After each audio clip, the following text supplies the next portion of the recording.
Reviving global economic growth is one of the priorities for the G20 summit that'll take place here in Russia later in the year. But the key to achieving that is setting the right policies. To discuss what these policies should be, I'm joined by Angel Gurria, the head of the Organization for Economic Cooperation and Development. Thank you so much for joining me, sir. During this visit to Moscow, you had a chance to meet with Russia's President Vladimir Putin. Was Russia's bid to join the OECD discussed? Well, it was almost the only topic, because we did not have time to discuss too many more. We discussed the G20 also. The accession of Russia into the OECD is, for us, a game changer. You know, it's going to be very important.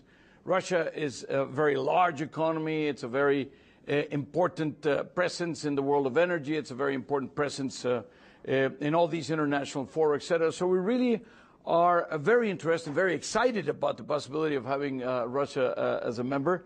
And I think Russia can benefit also from being in an institution that is not about lending money, it's not about giving grants, it's not about fixing economies that are not broken. It's about policy discussions, about what are the best possible policies, and therefore what can be the best practices that Russia can adopt. We're not going to tell Russia what to do with Russia. We're going to tell the Russians what other countries in the world are doing about the same problem of healthcare, the same problem of education, the same problem with innovation, the same problem with research and development, the same problem with the tax structures, the same problem with the deficits, whatever. You just mentioned taxation, and that's definitely one of the big issues that you're working on, in particular with this, trying to work with this scheme that many companies use to avoid paying taxes, and these are big companies we're talking about, including Google and a number of others. And Amazon, of course, and Starbucks, and so on. These are big names, but there are plenty of companies that will I don't want to refer to any company in particular, because there are thousands. We created the set of rules that are being used legally by these companies to avoid paying taxes, okay?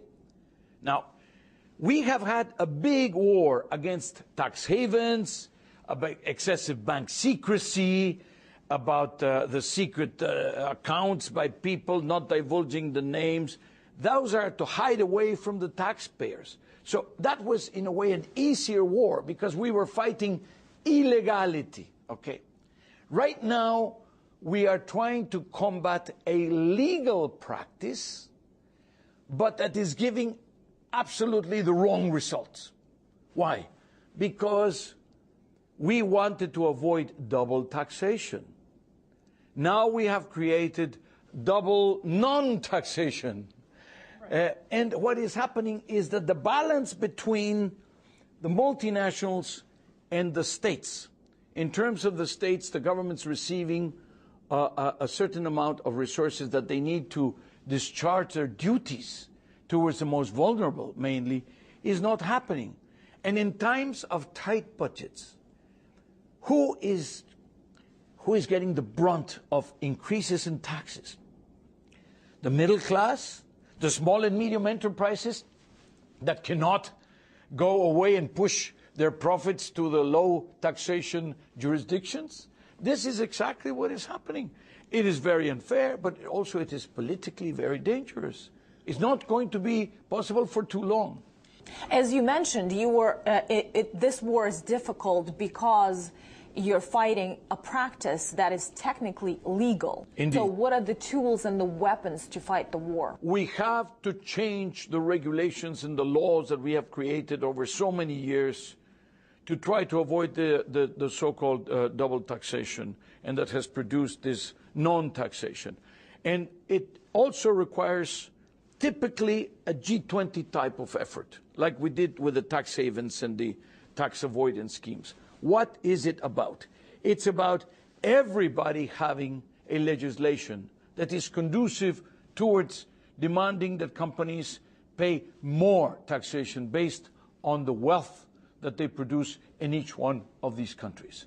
the question of sourcing taxation from the place where wealth is generated is an internationally accepted principle that is now being betrayed by these practices that we are talking about. But it requires that everybody does it, because if not, you're just going to go to the next country that has not changed its codes yet, or to the other country that has not changed its codes yet, and to ask for the cooperation through the G20 of all the countries in the world, like we're asking them on the question of exchange of tax information now. 120 countries are helping to generate tax information exchange. There is nowhere to hide anymore. Well, that is the kind of cooperation that we would like to seek. And we would like Russia to be the champion of this effort. We're doing it out, we're launching it out of Moscow, we're launching it in the finance ministers' meetings in Moscow, and we're going to take it all the way to St. Petersburg with a plan of action that could be supported by the political clout of the leaders. So you think that's one of the issues that's going to be on the G20 agenda? I certainly think so. It is already in the agenda. The question of whether the leaders keep it in the agenda, it's their prerogative. But that's one of the things that we talked about with President Putin yesterday. Well, the other thing that's widely discussed, of course, is certainly in Europe, is the so-called tax on the financial transactions. That is very controversial for a very simple reason. Only a few countries will adopt it. And if it's not adopted by all the countries in the world, at least all the countries that do a very important volume of international financial transactions, then it can very easily move to the next country. And the other problem is, what do you want the resources for? Do you want it to recover part of the losses incurred by the systems? Or do you want it to create a fund to be able to face any future crisis? Do you want it just for general purposes, for the Treasury to, is it just one more tax in order to generate more revenue? Perhaps there are other ways of imposing taxes, including, by the way,